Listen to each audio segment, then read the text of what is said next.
Jadi pertanyaannya adalah kita diminta untuk menyebutkan fungsi dari senyawa steroid dalam sel organisme. Nah, sebelumnya kita harus tahu dulu pengertian dari steroid. Jadi steroid itu merupakan salah satu jenis dari lipid prekursor. Steroid merupakan salah satu jenis dari lipid prekursor yang mana senyawa organik lemak sterol tidak bisa terhidrolisis dan dapat dihasilkan dari reaksi penurunan dari terpena dan squalena. Tidak dapat mengalami hidrolisis ya, saya tulis dulu. Nah, di mana steroid itu merupakan kelompok senyawa yang penting dengan struktur dasar sterana jenuh dengan 17 atom karbon dan 4 cincin. Nah, steroid merupakan turunan sterol yang memiliki kandungan kolesterol. Nah, senyawa steroid itu dalam sel organisme umumnya berfungsi sebagai hormon. Jadi fungsinya sebagai hormon. Nah, senyawa yang termasuk turunan steroid itu ada 4 ya.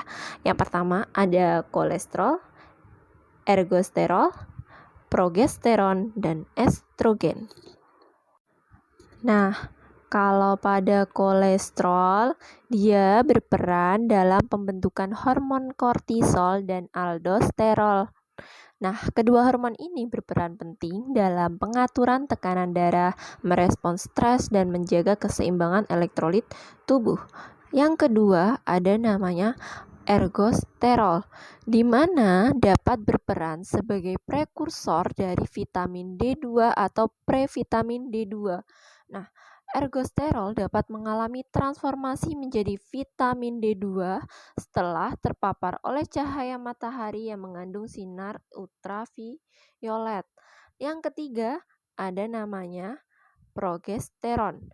Nah, progesteron itu biasanya ada yang di biologi, di mana hormon kehamilan ini memiliki banyak peran dalam pertumbuhan janin, yakni mempersiapkan rahim sebagai tempat tumbuhnya janin, dan bersama dengan estrogen juga mengubah lendir leher rahim menjadi lebih kental dan menebal di awal masa kehamilan, sehingga mencegah adanya keguguran.